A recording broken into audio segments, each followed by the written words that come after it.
Hello aspirants, welcome to Geeta's life science. आज की इस वीडियो में हम देखने वाले हैं बार्क और गेट के प्रैक्टिस क्वेश्चंस। हमने इससे पहले भी एक सेल बायोलॉजी पे वीडियो बनाई है, आप वो भी जाके चेकआउट कर सकते हैं। और आज का हमारा टॉपिक है इम्यूनोलॉजी, यानी कि इम्यूनोलॉजी के जितने भी क्वेश्चंस आपको पूछे जा सकते हैं वो आज हम डिस्कस करने वाले हैं। आज भी और इसके आने वाले वीडियोस में भी हम डिस्कस जरूर करेंगे, ठीक है। तो बार्क का ऐसा हमारे पास कोई PYQ का सोर्स नहीं है, क्योंकि बार्क जो है वो अपने क्वेश्चन रिलीज नहीं करता है। लेकिन मैंने 2 बार ये एग्जाम दिया हुआ है और मेरे पास इसके क्वेश्चंस है। उन दोनों भी वक्त के जो मेरे लिए आए थे वो क्वेश्चंस मैंने नोट डाउन किए हैं। उसी बेसिस पे मैंने ये क्वेश्चंस प्रिपेयर किए हैं। तो ऑब्वियसली मैं आपको ये झूठा दिलासा तो नहीं दूंगी कि यहीं से क्वेश्चन आएंगे और यही क्वेश्चन आएंगे, लेकिन मैं आपको इतना जरूर कह सकती हूँ कि आपको एक आइडिया मिल जाएगा कि आपको बार्क और गेट में कैसे क्वेश्चन आ सकते हैं। ऑब्वियसली गेट का हमारे पास PYQ सेशन है तो इसकी कोई चिंता नहीं है, लेकिन बार्क पूरा हमारे लिए क्या है, नया है, इसके बारे में हम कोई अंदाजा नहीं लगा सकते। लेकिन मैं आपको इतना जरूर कह सकती हूँ कि आपको इस लेवल के इस पूरे फ्रेमवर्क के क्वेश्चंस आ सकते हैं। तो आपको अगर प्रिपेयर्ड रहना है तो आपको इस क्वेश्चंस के लिए प्रिपेयर्ड रहना है। तो यही मैं आपको झूठा दिलासा बिल्कुल भी नहीं दूंगी कि यही क्वेश्चन आएंगे, यही इतना ही कर लो वगैरह वगैरह। आप अगर आपने इतना भी आपने ये कर लिया तो आपको एक आइडिया मिल जाएगा, ठीक है। तो पहला जो हमारा क्वेश्चन है वो transgenic plant system is engineered to express a recombinant antigen under strong constitutive promoter if 10⁹ plant cells undergo electroporation and 10% survival is observed, how many cells are expected to remain viable post transformation? Rounded nearest to, मतलब ये आपको bark में question ऐसा नहीं आएगा, लेकिन gate में आएगा। गेट में आपको जो 2 मार्क्स के क्वेश्चन होते हैं वो आपको ऐसे क्वेश्चन आ सकते हैं। तो अगर आपने इतना पूरा क्वेश्चन पढ़ लिया है तो ऑब्वियसली आपको डर लग रहा होगा कि ये कैसा क्वेश्चन है, लेकिन इसका बहुत ही सिंपल, हम कह सकते हैं कि बहुत सिंपल इसका आंसर है। 10⁹ क्या था इसका, सेल्स, प्लांट सेल्स थे, और सिर्फ क्या है 10% ही सर्वाइवल है, 10% इसका क्या है, सर्वाइवल इज ऑब्जर्व। तो how many cells are expected to remain viable, इतना ही आपको देखना है, बाकी चीजें आपको नहीं देखनी है, क्योंकि गेट ने ऐसे ही बेवकूफ बनाए। इसी लैंग्वेज में आपको क्वेश्चन मिलेगा, उसको थोड़ा सा मॉडिफाई किया है। तो गेट ने पूरा बेवकूफ बनाया है। इसमें आपको 10⁹ प्लांट सेल्स दिए थे पहले, सिर्फ उसमें से 10% ही उन्होंने क्या किया है, सर्वाइव हो चुके हैं। तो 10/9 का 10% कितना आएगा, 10⁸। तो ऑप्शन क्या आएगा, 10⁸। आपको कोई पेन पेंसिल लेके आपको कोई मैथ सॉल्व नहीं करनी है, सिर्फ दिमाग लगाना था। वही क्या करना है, 10⁹, उसका 10% कितना आएगा, 10⁸। हम फास्ट जा रहे हैं क्योंकि हमें बहुत कम वक्त में बहुत क्वेश्चन सॉल्व करने हैं। तो आपको क्या करना है, आपको पूरा जो भी मैं क्वेश्चन डिस्प्ले करूंगी तो आपको वीडियो को पॉज करके अपना खुद आंसर लिखना है, ठीक है। फिर बाद में आप चेक कर सकते हैं कि आंसर आपका सही है या नहीं। उसके बाद जो हमारा क्वेश्चन है ये वाला, a single pass transmembrane antigen is expressed on the surface of plant cells with 100% expression efficiency. Cells are incubated with radio-labeled Fab fragments, यानी कि Fab हमें पता है antibody binding fragment, specificity known, and 1000 CPM is detected per cell, assuming 1:1 Fab epitope binding. Which of the following best represents the order of magnitude of an antigen molecule expressed per cells? ठीक है। तो इसमें सिर्फ आपको एक ही बात पता होनी चाहिए, आपको बहुत कुछ ज्यादा पता नहीं, मतलब आपको बहुत कुछ ज्यादा यहाँ पे जरूरत नहीं है। बस इतना पता नहीं कि आपको order of magnitude molecule expressed पर सेल्स कितना होता है। Order of a magnitude of antigen molecules expressed पर सेल, अगर वो ट्रांसमेम्ब्रेन हो, स्पेसिफिकली अगर ये ट्रांसमेम्ब्रेन हो तो इसका होता है 10⁻8 to 10⁻9, ठीक है। 10⁻8 to 10⁻9 इसका क्या होता है, एक ट्रांसमेम्ब्रेन एंटीजन हो या कोई भी मॉलिक्यूल, उसका मैग्नीट्यूड ऑफ मॉलिक्यूल एक्सप्रेस्ड पर सेल। तो इसके हम कह सकते हैं कि आजू बाजू हमारे पास कौन अमाउंट है, 10⁻9। तो इसका आंसर आ जाएगा 10⁻9। ये आपको QB में ये लाइन आपको सीधे मिल जाएगी, और ये बार्क में पूछा गया था। बार्क में आपको इतना बड़ा तो नहीं पूछा था, बस उन्होंने यही पूछा था, यही क्वेश्चन था। The order of magnitude of antigen molecules transmembrane, आप लिखा था उन्होंने ट्रांसमेम्ब्रेन एंटीजन मॉलिक्यूल्स एक्सप्रेस्ड पर सेल्स इज, और यही मतलब ये बाकी नहीं पता, लेकिन 10⁹ पता था मुझे, तो मैंने उसे टिक कर दिया क्योंकि मैंने क्यूबी पढ़ा हुआ था। तो आप क्यूबी में जाके देख सकते हो, आपको ये मिल जाएगा। तो आपको क्या लिखना, मतलब क्या बताना चाहिए कि आपको order of magnitude of antigen molecules expressed पर सेल, अगर वो ट्रांसमेम्ब्रेन है तो 10⁻²⁰ उसका आंसर आ जाएगा। उसके बाद ये मैच द फॉलोइंग है, ऑब्वियसली मुझे यहाँ पे जगह नहीं मिली तो मैंने इसका ऑप्शंस नहीं दिए हैं, लेकिन आपको पता होगा टिश्यू प्लाज्मिनोजन एक्टिवेटर ये क्या करता है। ऑब्वियसली क्या करेगा, फाइब्रिन एजेंट होता है यूज्ड इन थ्रोम्बोलाइटिक थेरेपी, जो भी थ्रोम्बोलाइटिक थेरेपी है इसमें हेल्प करता है वो conversion of plasminogen to plasmin. Thrombolytic activity में क्या करेगा, हेल्प करेगा, तो इसका ऑप्शन आ जाएगा 3। गैमा इंटरफेरॉन, हम सबको पता है कि गैमा इंटरफेरॉन क्या करता है, मैक्रोफेज का एक्टिवेशन करवाता है, यानी मैक्रोफेज को एक्टिवेट करने में कौन हेल्प करता है, गैमा इंटरफेरॉन। इसका आंसर आ जाएगा Q।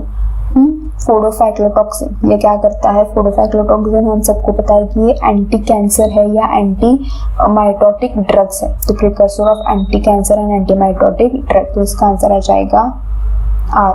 तो पॉलीहाइड्रोक्सी एल्कोनेट, इसका ऑप्शन क्या रह जाएगा वापस S। तो अगर आपको सिर्फ 2 भी पता होना तो आप बाकी के भी पता लगा सकते हो। ऑब्वियसली मैंने यहाँ पे आपको ऑप्शन नहीं दिया तो आपको टफ लग रहा होगा, लेकिन आपको ये 2 भी पता होंगे तो आपको बाकी का आंसर आ जाएगा। ये पूरा का पूरा मैंने गेट का उठाया हुआ है, ऑब्वियसली मैंने थोड़ा सा मॉडिफाई किया है क्योंकि मुझे वही PYQs आप सबको पता अपने सॉल्व कर ही लिए होंगे, तो वही PYQ सॉल्व करने में कोई मतलब ऐसा दिमाग को आपके कोई जोर नहीं लगेगा, थोड़ा सा मॉडिफाई कर दिया तो थोड़ा सा आपको क्या हो जाएगा, आपको दिमाग लगाना पड़ेगा। ठीक है, तो ये गेट का ही है क्वेश्चन, आपको गेट में ऐसे मैच द फॉलोइंग्स मिल जाएंगे 2 मार्क्स के लिए, 2 मार्क्स के लिए मिल सकते हैं, 1 मार्क के लिए भी मिल सकता है। ठीक है, उसके बाद which of the following statement regarding interferon B production is most accurate. तो इंटरफेरॉन बी कब प्रोड्यूस होता है, ऑब्वियसली इंटरफेरॉन बी ये क्या है, टाइप 1 इंटरफेरॉन है, और ये कब प्रोड्यूस होता है, ज़्यादातर ये प्राइमरीली प्रोड्यूस होता है वायरस इन्फेक्टेड होस्ट सेल से।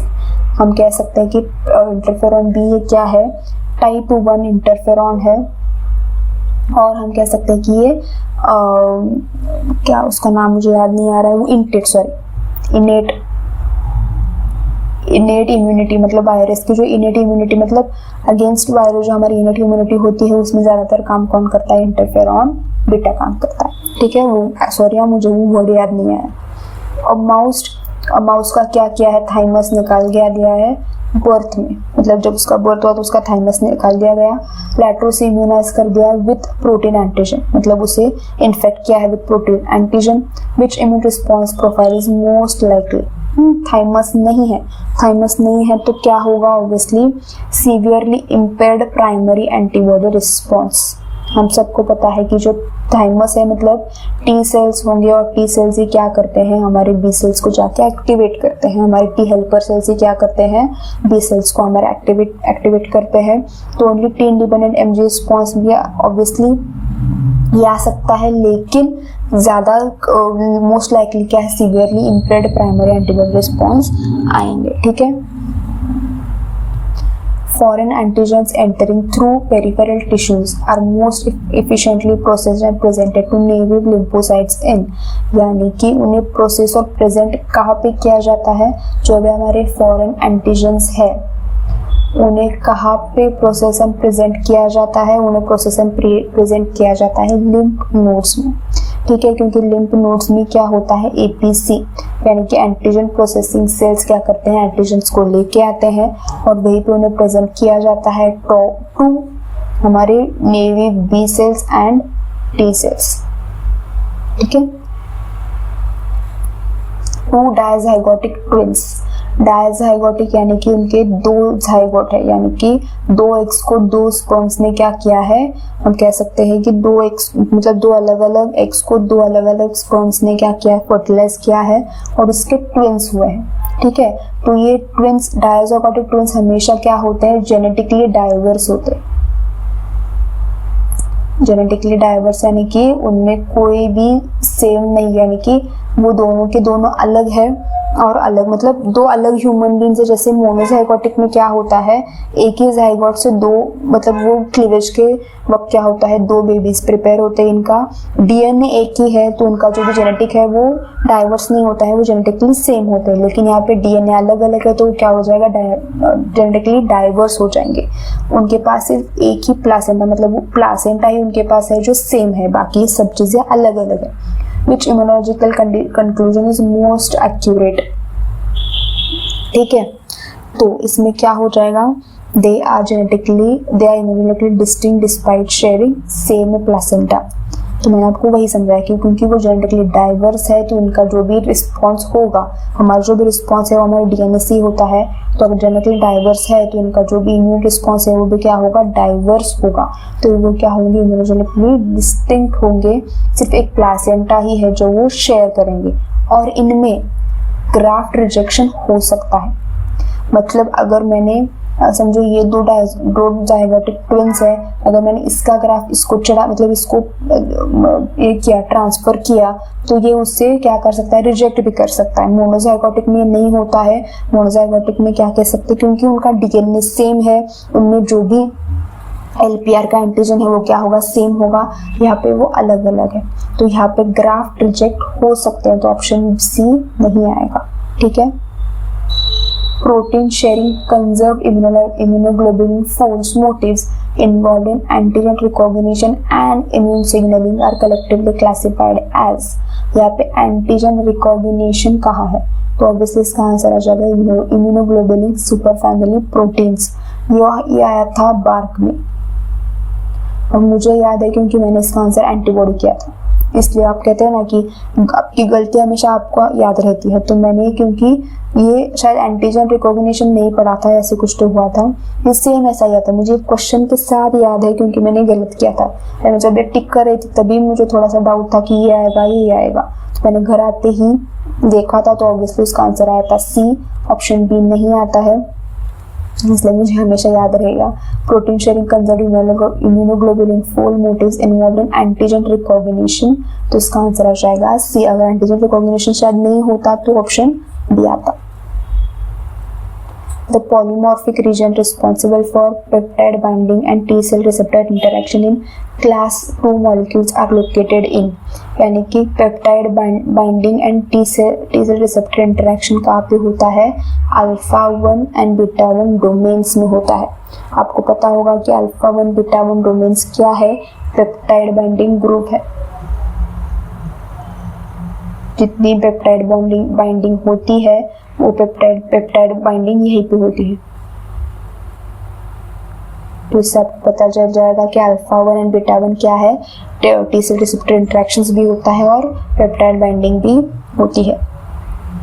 उसके बाद patient lakhs CD40L expressions which immune defect is expected, यानी कि एक पेशेंट में क्या है, CD40L कम हो रहा है या हो ही नहीं रहा है। तो इसका आंसर ऑब्वियसली क्या हो जाएगा, एब्सेंस ऑफ क्लास स्विचिंग, क्योंकि जो भी क्लास स्विचिंग होता है एंटीबॉडी में वो किसकी वजह से होता है, CD40L एक्सप्रेशन की वजह से होता है। यानी कि अभी क्लास स्विचिंग नहीं होगा, M2G नहीं हुआ, M2A नहीं होगा, M का वैसा ही वैसा रहेगा। ठीक है, उसके बाद immunoglobulin is most efficient at activating complement system via classical pathway. आपको पता होगा कॉम्प्लीमेंट जो भी एक्टिवेशन होता है वो 3 तरह के टाइप्स में होता है, उसमें एक है वो है क्लासिकल पाथवे। तो क्लासिकल पाथवे को एक्टिवेट कौन सबसे ज्यादा, मतलब कौन सबसे अच्छे तरीके से कर सकता है, तो इसका आंसर आ जाएगा IgM। IgM क्या है, क्लासिकल पाथवे, मतलब जो भी कॉम्प्लीमेंट का एक्टिवेशन थ्रू क्लासिकल पाथवे का है वो कौन अच्छे से करवाता है, IgM। उसके बाद which molecule presents endogenous viral peptides, यानी कि जो एंडोजिनस वायरल पेप्टाइड्स है वो कौन अच्छी तरीके से प्रेजेंट कर सकता है। ऑब्वियसली आंसर आ जाएगा MHC1 on all nucleated sales, यानी कि जितने भी न्यूक्लिएटेड सेल्स है हमारी बॉडी में उनमें जो MHC1 कॉम्प्लेक्स है वही क्या करता है, एंडोजिनस वायरल पेप्टाइड्स को प्रेजेंट करता है अच्छे से, यानी कि APC भी वो करता है। Negative selection of T sales, यानी कि जो टी सेल्स है उन्हें भी नेगेटिवली, मतलब टी सेल्स को नेगेटिवली सिलेक्ट करना है, यानी कि जो भी क्या कर रहे हैं ठीक से काम नहीं कर रहे हैं, उन्हें हमें क्या करना है, बाहर निकालना है, उन्हें हमें डिग्रेड करना है। तो नेगेटिव सिलेक्शन कौन करता है, कहाँ पे होता है, थाइमिक मेडुला में होता है। ये भी बार्क में पूछा था, ये बार्क में 23 को पूछा था। थाइमिक मेडुला, थाइमिक कॉर्टेक्स, ये दो तो मुझे याद थे, ये दो मैंने अपने मन के डाले हैं। ये दो मुझे याद थी कि थाइमिक कॉर्टेक्स एंड मेडुला में, इसमें कंफ्यूज हुई थी। ऑब्वियसली मेरा आंसर ये व्हाट्सएप से सही आया था, इसलिए मुझे याद है। Negative selection of T cells occur primarily in thymic medulla. बार्क में ना आपको ऐसे ही 1 सेंटेंस मिलेंगे। आप कभी भी, मतलब मैंने जो 2 बार दिया था ना, एक 21 में दिया था, एक 23 में दिया था, मुझे कभी भी कह सकते हैं कि 2 लाइन के या 3 लाइन के क्वेश्चंस कहीं भी नहीं मिले। हमेशा 1 लाइन क्वेश्चंस थे या 1.5 लाइन के क्वेश्चंस थे। मतलब इतना, मतलब दिखने में ऐसा था यार कितना छोटा क्वेश्चन है, लेकिन इसी में क्या था, आपको बहुत ज़्यादा मेमोरी की ज़रूरत है। बार्क आपको एप्टीट्यूड वाइज, मतलब एप्टीट्यूड नहीं कह सकते, लेकिन मेमोरी वाइज भी पूछता है, एप्लीकेशन वाइज भी पूछता है। तो मेमोरी वाइज तो यही क्वेश्चन हो गया, ऐसे क्वेश्चन वो पूछते हैं और 1 सेंटेंस के पूछते हैं। और उसके एमसीक्यूज होते हैं, वो भी आप कह सकते हो कि सिर्फ 2 वर्ड्स के ही होते हैं। ठीक है, तो आपको अगर इसके लिए प्रिपेयर करना है तो आपको ऐसे एमसीक्यू ज़्यादा सॉल्व करने पड़ेंगे। Negative selection of T cells कहाँ पे होगा, थाइमिक मेडुला। तो which cytokines drives differentiation of naive T cells into TH1 cells, यानी कि ऐसा कौन सा साइटोकाइन है जो डिफरेंशिएशन करता है नेइव टी सेल्स का इनटू TH1 सेल्स में। इसको ऑब्वियसली आंसर क्या आएगा, इसका ऑब्वियसली आंसर आएगा सी। इंटरल्यूकिन 12 क्या है, कन्वर्जन करवाता है टी सेल्स का इनटू TH1 सेल्स में। इसके बाद somatic hyper mutation, somatic hyper mutation primarily किसे अफेक्ट करता है, ये गेट में पूछा था। अगर आप गेट का PYQ देख लोगे तो आपको ये पूरा ये क्वेश्चन, मतलब मैंने वही का वही नहीं उठाया है, इसे मॉडिफाई किया है, आपको सोमैटिक हाइपर म्यूटेशन पे क्वेश्चंस मिलेंगे। आप देख सकते हैं गेट में। Somatic hyper mutation primarily affects, तो सोमैटिक जो भी हमारा हाइपर म्यूटेशन है किसे अफेक्ट करता है, variable regions of immunoglobulin genes, यानी कि जो भी हमारा एंटीबॉडी है, जो भी उसका वेरिएबल रीजन जो भी है, तो वेरिएबल रीजन का वेरिएबल होने के पीछे मतलब रीजन ही है क्योंकि वो सोमैटिक हाइपर म्यूटेशन करवाता है, इसी की वजह से डाइवर्सिटी आती है। अगर हम कह सकते हैं ना कि एंटीबॉडीज में डाइवर्सिटी होती है तो सिर्फ सोमैटिक हाइपर म्यूटेशन की वजह से ही होती है। Which cell type is responsible for antibody dependent cell mediated cytotoxicity, यानी कि एंटीबॉडी डिपेंडेंट भी है, एंटीबॉडी डिपेंडेंट में भी काम करवाता है। इसका ऑब्वियसली क्या आ जाएगा, न्यूट्रोफिल्स। न्यूट्रोफिल्स क्या करवाता है, सेल मीडिएटेड साइटोटॉक्सिसिटी करवाता है, एंटीबॉडी डिपेंडेंट, यानी कि एंटीबॉडी की यहाँ पे जरूरत पड़ सकती है। उसके बाद इसका आंसर आ जाएगा NK cells. Natural killer cells neutrophil से फाइगोसाइटोसिस में आते हैं, इसका आंसर क्या आ जाएगा, ऑब्वियसली NK सेल्स आ जाएगा।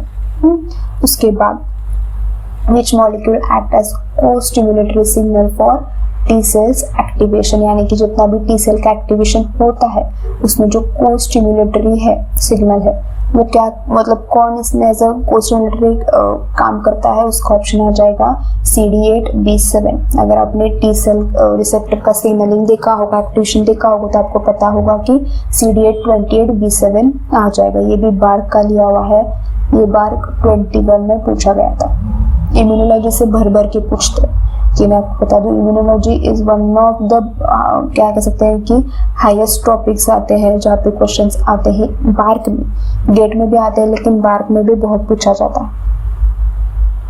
Failure to central tolerance leads to, central tolerance मतलब क्या, एक पूरा जो सेंट्रल इम्यून सिस्टम है ना, अगर उसमें हमें टॉलरेंस, उसका टॉलरेंस हमें नहीं मिल रहा है तो ऑब्वियसली क्या आ जाएगा, ऑटोइम्यूनिटी आ जाएगा। तो इसका बहुत से बच्चे एलर्जी करके आते हैं, ये गेट में पूछा गया था और इस पे बहुत मतलब ये भी हुआ था कि एलर्जी नहीं, ऑटोइम्यूनिटी नहीं आता, एलर्जी आता है, हाइपर इम्यून डिफिशिएंसी आता है, जी नहीं, इसका आता है ऑटोइम्यूनिटी, क्योंकि यहाँ पे सेंट्रल टॉलरेंस दिया है। और ये लाइन आपको QB में मिल जाएगी, अगर आप QB पढ़ते हैं तो आपको QB में ये लाइन मिल जाएगी, failure of central tolerance leads to autoimmunity, allergy नहीं आता है। ठीक है, which hypersensitivity reaction is antibody mediated cytotoxicity, यानी कि ऐसा कौन सा hypersensitivity है जो क्या करता है, एंटीबॉडी mediated cytotoxicity दिखाता है। इसका आंसर आ जाएगा टाइप 2। टाइप 2 जो हमारा हाइपरसेंसिटिविटी है वो क्या करवाता है, एंटीबॉडी मीडिएटेड साइटोटॉक्सिसिटी दिखाता है। इसके बाद हमारा क्वेश्चन आगे वाला, which receptor mediates IgE dependent mast cells degranulations. ठीक है, ये जो भी क्वेश्चन है ये बार्क में मैच द फॉलोइंग किससे पूछा गया था, और मुझे बाकी के याद नहीं है, बस ये IgE ही पता था और ये पता था, मैंने आंसर बता दिया आपको। FCERI ये जो है ना, ये और ये मुझे पता था, तो मैंने ये इतना ही मैं करके, मतलब इतना ही मैं पूरे मैच द फॉलोइंग में सिर्फ यही एक में कंफर्म थी कि IgE का ही आएगा। बाकी के बाकी के ऐसे ही थे, IgA IgD वगैरह पूछा था, लेकिन उसके जो ये मतलब कॉलम बी का तो मुझे याद नहीं है। इतना याद तो मैंने इस पे क्वेश्चन बना लिया आपके लिए कि IgE dependent mast cells degranulation किसकी वजह से होता है, FCR स्पिलन RI पे होता है। ठीक है, which molecule links इनेट and adaptive immunity, तो ऐसा कौन सा मॉलिक्यूल है जो लिंक करता है किसे, इनेट और एडेप्टिव इम्यूनिटी में, तो इसका आंसर आ जाएगा डेंड्रिटिक सेल्स। हम सबको पता है कि डेंड्रिटिक सेल्स क्या करते हैं, इनेट इम्यूनिटी और एडेप्टिव इम्यूनिटी को लिंक करते हैं, ये एज ए APC काम करते हैं, एंटीजन प्रेजेंटिंग सेल्स।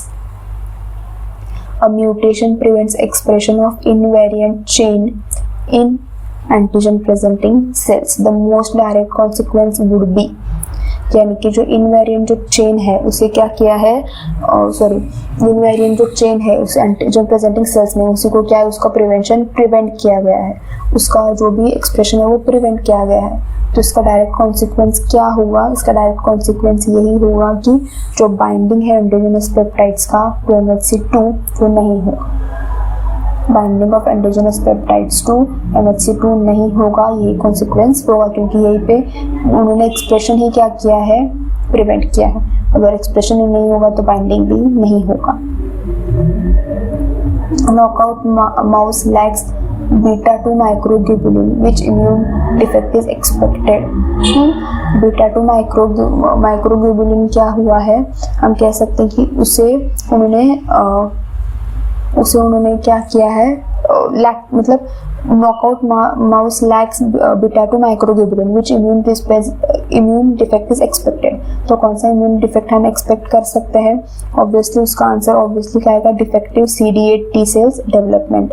जो भी हमारा CD8 T सेल का डेवलपमेंट है वो क्या हो जाएगा, डिफेक्टिव हो जाएगा, प्रॉपरली प्रोड्यूस नहीं होगा।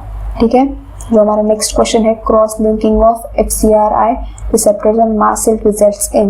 मैंने आपको कहा कि ये कहाँ पे होता है, IgE पे होता है। तो IgE हम सबको पता है कि कहाँ पे काम करता है, डीग्रेनुलेशन हिस्टामिन रिलीज पर काम करता है, इसमें काम करता है, हाइपर सेंसिटिविटी में काम करता है, टाइप 1 हाइपर सेंसिटिविटी में काम करता है। ठीक है, तो अगर यही क्या होगा, यही हमने नहीं किया, यही हमने करवाया तो क्या होगा, डीग्रेनुलेशन हिस्टामिन रिलीज होगा।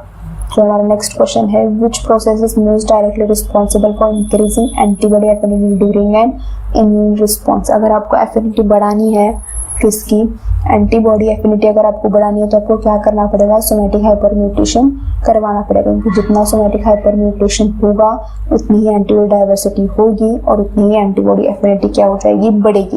क्योंकि ऑब्वियसली अगर डाइवर्सिटी होगी तो कौन सा, मतलब एक स्पेसिफिक एंटीबॉडी जो उसी एंटीजन को बाइंड कर सकती है वो तैयार होगी, और उससे क्या होगा कि अच्छा खासा इम्यून रिस्पॉन्स तैयार होगा। ठीक है, हमने इतने क्वेश्चन सॉल्व किए इम्यूनोलॉजी के, ऑब्वियसली और बहुत सारे हैं, मैंने मतलब इस लेक्चर में हम इतना ही करते हैं, अगले वाले लेक्चर में हम अगले इम्यूनोलॉजी के बारे में बात जरूर करेंगे। ठीक है, अगर आपको कोई भी डाउट हो, कोई भी परेशानी हो तो आप मुझे कमेंट सेक्शन में पूछ सकते हैं, और आपको ये भी बताना है कि इस इतने क्वेश्चंस में आपके कितने क्वेश्चन सही आए हैं।